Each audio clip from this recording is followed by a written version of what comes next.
Untuk menghilangkan kejenuhan di rumah ini, aku memilih untuk bermain ponsel, membuka akun Facebook untuk melihat kegiatan orang lain yang sering mereka bagikan di sana, termasuk video henna yang aku unggah tadi pagi. Luar biasa, kolom komentar sudah dipenuhi dengan komentar-komentar pedas dari netizen. Namun, tak jarang juga yang mengatakan kalau aku dan Yusuf hanya mencari pembenaran dan mengatakan kalau video henna ini adalah sebuah konten semata. Selanjutnya, aku memilih mencari satu nama yang aku memang penasaran dengan kehidupan masa lalunya. Muhammad Yusuf, dua kata aku ketik dalam kolom pencarian, dan muncullah beberapa gambar dan nama yang berderet sangat banyak. Tanganku berhenti saat mengenali foto profil dari seorang pria yang aku kenali. Ya, ini dia, ucapku, langsung mengklik nama itu. Semakin ke bawah, postingan dari akun Facebooknya Yusuf membuat dadaku berdetak dan bergemuruh hebat. Astaga, aku menutup mulut tidak percaya dengan apa yang aku lihat. Jadi seperti ini kehidupan dia di kota, ucapku lagi dengan menelan ludah. Sepertinya dia bukan pria yang baik untukku. Aku menghentikan tanganku untuk bermain ponsel. Sekarang aku memilih pergi ke kamar Yusuf untuk mengambil koper milikku. Untungnya dia belum memindahkan semua pakaianku ke dalam lemari. Jadi aku tidak harus membereskan ulang semua pakaianku.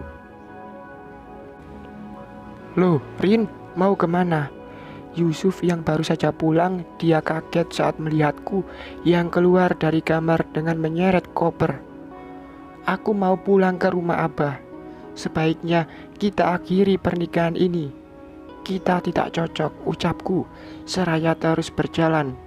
Namun Yusuf memegang lenganku hingga membuat langkahku terhenti. Kenapa tiba-tiba kamu bicara seperti itu? Tanyanya dengan tatapan heran. Aku tidak ingin gagal lagi dalam berumah tangga, dan kamu jauh lebih buruk dari mantan suamiku. Pegangan tangan Yusuf mengendur.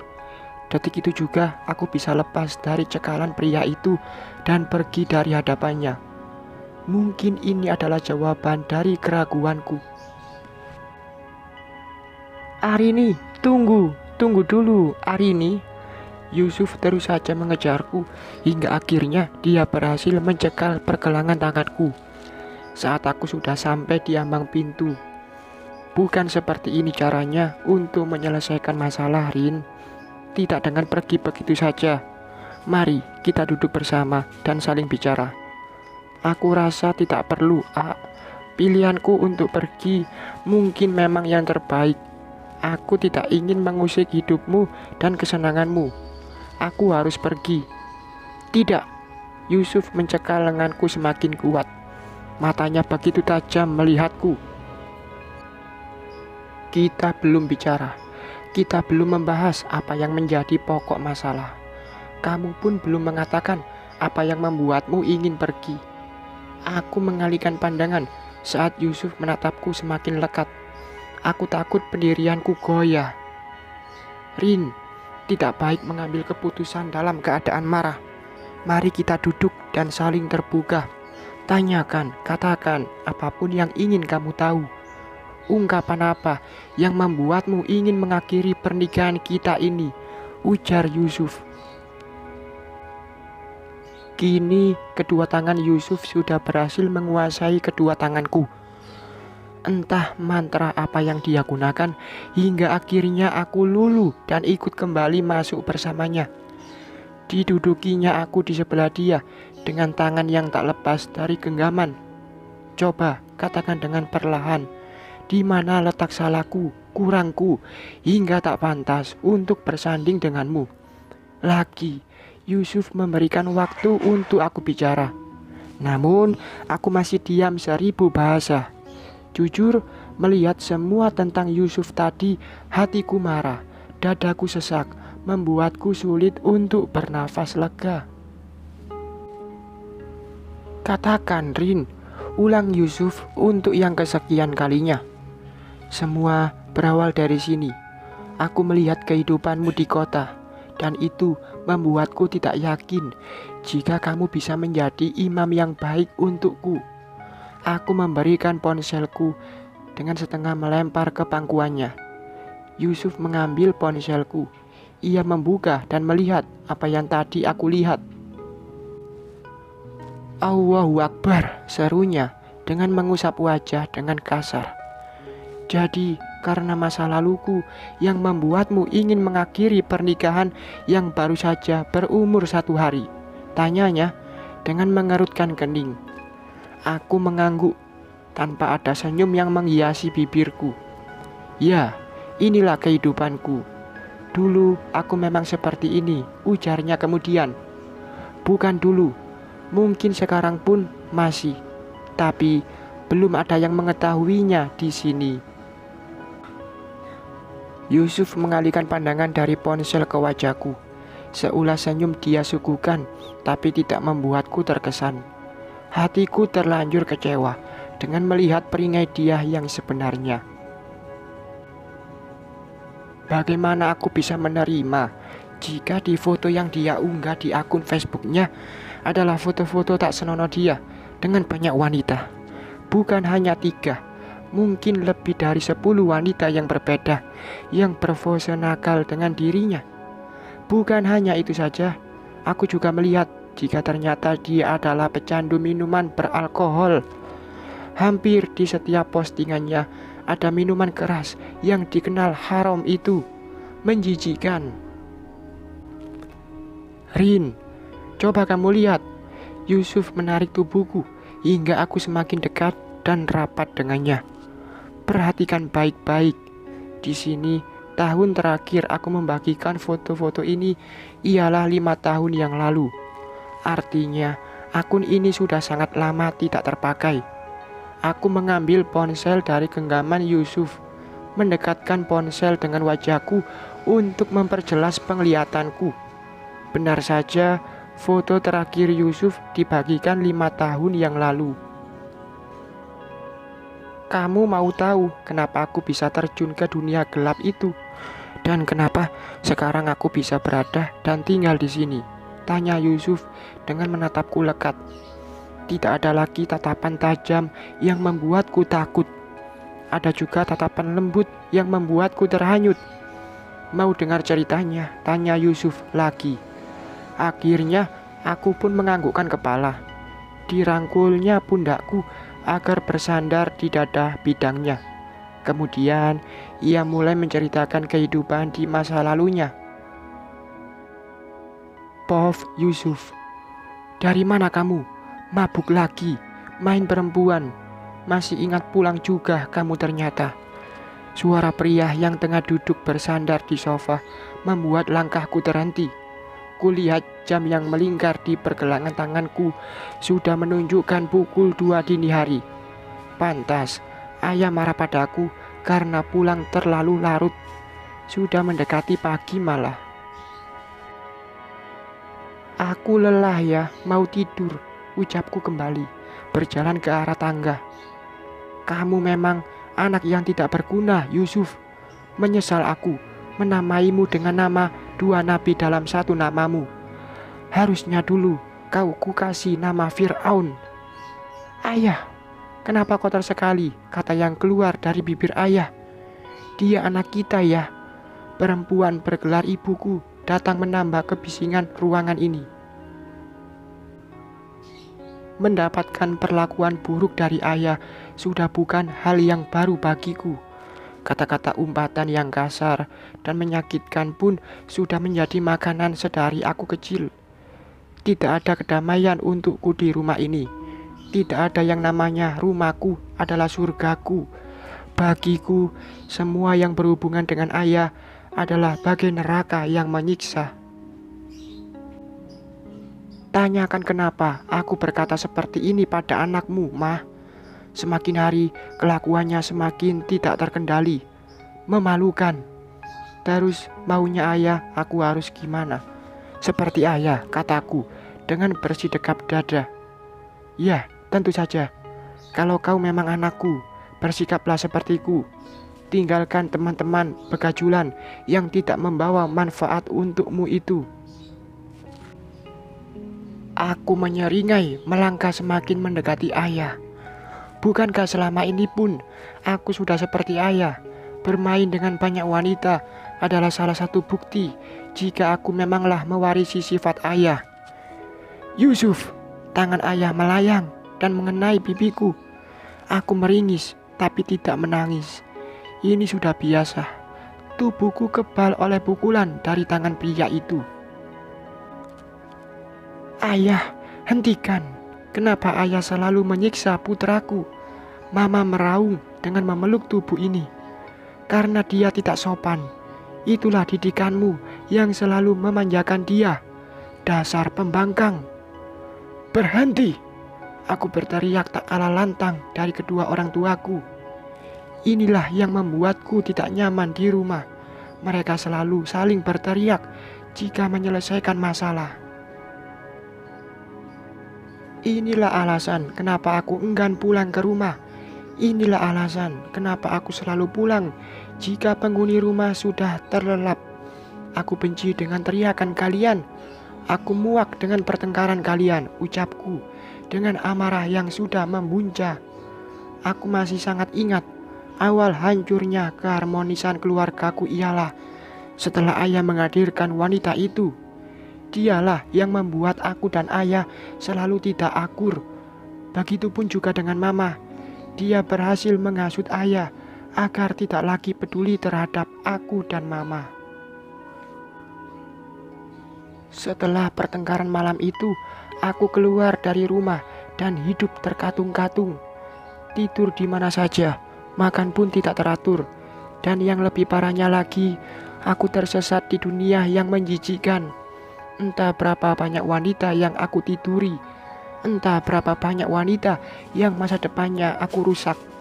Semua aku lakukan karena pelampiasan kemarahanku. Pelampiasan yang salah. Aku pun sudah tidak lagi pulang ke rumah. Tidak pernah berkirim kabar dengan orang rumah. Semua yang aku jalani, hidup yang aku jalani, semuanya murni karena keinginanku. Dorongan nafsu setan yang menyesatkan. Sampai akhirnya aku bertemu dengan Dava. Dialah orang yang sudah mengembalikanku ke jalan yang seharusnya. Dia juga yang sudah membantuku untuk lepas dari yang namanya alkohol. Loh, lihat, ini wanita yang minggu kemarin lo kencani. Sekarang dia masuk rumah sakit karena penyakit. Apa lo gak takut jika besar kemungkinan lo juga tertular penyakit itu? Lututku terasa lemas melihat gambar yang diberikan Dava padaku. Benar, wanita itu adalah wanita yang terakhir kali tidur denganku. Dan sekarang dia terkena penyakit. Aku memundurkan kakiku hingga punggungku berbenturan dengan tembok. Kemudian tubuhku merosot dengan seiring rasa takut yang kian menjalar hebat. Aku tidak bisa membayangkan bagaimana hidupku jika ternyata aku pun mengidap penyakit menjijikkan itu. Bu, gua Dav, habisi gua sekarang juga. Aku berteriak histeris, berdiri menghampiri Dava dan memegang kerah bajunya dengan keras. Bukan itu solusinya, Suf. Lo harus periksakan kesehatan lo. Gua gak mau. Gua takut, Dav. Gimana kalau memang gua juga menderita penyakit yang sama dengan wanita itu? Gimana?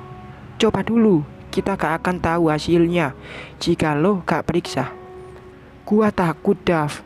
Suaraku melemah. Gue temenin, tapi lo harus janji sama gue. Kalau nanti hasilnya negatif, lo harus berhenti bermain wanita, ujar Dava menepuk pundakku. Aku pun menyanggupi permintaan Dava, meskipun aku memang benar-benar takut kala itu. Namun Tuhan masih menyayangiku. Ternyata aku tidak tertular penyakit menjijikkan itu. Aku sehat dan aku bebas dari jerat penyakit. Sejak saat itu, aku pun mulai meninggalkan dunia gelap yang menjerumuskanku. Kemudian, aku membangun bisnis dengan Dava. 2 bengkel kami rintis dari bawah, hingga akhirnya bisa berkembang dan banyak pengunjung di waktu 3 tahun. Dav, gua harus pergi. Pria yang tengah mengunyah makanan seketika berhenti saat aku mengatakan hal yang tidak pernah ada dalam bayangan kami. Kemana? Tanyanya. Ke Garut, ke sebuah desa di mana kakek dan nenek gua berada. Mereka menyuruh gua untuk tinggal bersama mereka di sana. Bisnis kita? Tanya Dava lagi. Soal bengkel, gua percayakan sama lo. Gua yakin lo bisa diandalkan. Terdengar helaan nafas panjang dari Dava. Namun, dia pun tak urung untuk memberikan dukungan kepada kawan yang sedang mencari kehidupan baru, membebaskan diri dari belenggu duniawi. Di sini, di desa sederhana yang berada di tepi pantai, aku mulai membuka usaha. Membuka sebuah restoran seafood yang mana semua bahan masaknya dihasilkan dari desa ini juga. Alhamdulillah, Tuhan memudahkan rezekiku di sini. Beberapa bulan setelah dibukanya restoran, aku juga diberikan rezeki seorang istri. Meskipun nikah paksa, tapi entah kenapa, aku memang sepertinya menaruh hati pada janda kembang yang baru saja dicerai suaminya. Seorang wanita mandiri yang takut dengan jarum suntik. Dulu dia adalah adik kelasku waktu kami duduk di bangku sekolah dasar. Pov Arini. Aduh, ampun. Yusuf mengadu kesakitan saat aku mencubit perut suspeknya. Biar dia tahu rasa. Siapa suruh dia membahas aku yang takut jarum suntik. Sekarang, kamu sudah tahu kan kenapa ada foto-foto nakal aku? Aku mengangguk. Rin, aku memang bukan pria soleh yang punya pemahaman baik soal agama. Aku hanya seorang hamba yang penuh dosa, yang sedang berusaha memperbaiki diri. Aku butuh kamu sebagai pengingat di waktu salahku. Itu pun jika kamu berkenan. Jika tidak mau, jika kamu jijik dan ingin pergi, aku menempelkan jari telunjukku di bibir Yusuf. Setelah mendengarkan penjelasan Yusuf, tidak ada salahnya juga untukku mempertahankan pernikahan ini. Toh, aku pun bukan wanita suci tanpa dosa. Aku pun punya masa lalu yang semua orang tahu bagaimana kisahnya. Masih mau pergi? Tanya Yusuf. Aku menggelengkan kepala yang langsung mendapatkan pelukan dari Yusuf. Tunggu, kenapa lagi? Masa meluk istri saja gak boleh? Yusuf menekuk wajahnya. Sangat lucu menurutku. Kamu beneran sehat kan? Tanyaku dengan tatapan menyelidik. Aku sehat, 100% sehat. Maksud aku bukan kamunya aja, tapi aku menggantung ucapanku. Bingung harus membahaskannya apa. Oh, aku tahu maksudmu. Aku berseru saat Yusuf meraih pinggangku dengan satu hentakan tangan. Kini jarak aku dan dirinya semakin dekat, nyaris tak berjarak sama sekali. Ingin berontak, tapi sepertinya sulit. Kedua tangan kekar Yusuf sudah menguasai tubuhku. Yang bisa aku lakukan sekarang adalah pasrah, memasrahkan diri kepada suami yang memang lebih berhak atasku. Allahu Akbar. Itu ngapain? Aku dan Yusuf saling menjauh dan memisahkan diri saat menyadari ada aki sanib di antara kami. Yusuf mengusap rambutnya sembari merapikan baju kemeja dia yang mulai berantakan. Begitupun denganku. Aku merapikan hijab plisket yang sudah tidak lagi berada pada tempatnya. Aki, kenapa tidak ketuk pintu dulu kalau mau masuk? Maaf, Suf. Ya udah, sok dilanjut lagi. Aki juga mau pulang lagi. Jadi inget sama Nini di rumah. Lah, Jadi tujuan Aki Sanip datang kemari untuk apa? Dasar aki-aki, ujar Yusuf yang hanya dibalas dengan memperlihatkan deretan gigi ompongnya. Bersambung.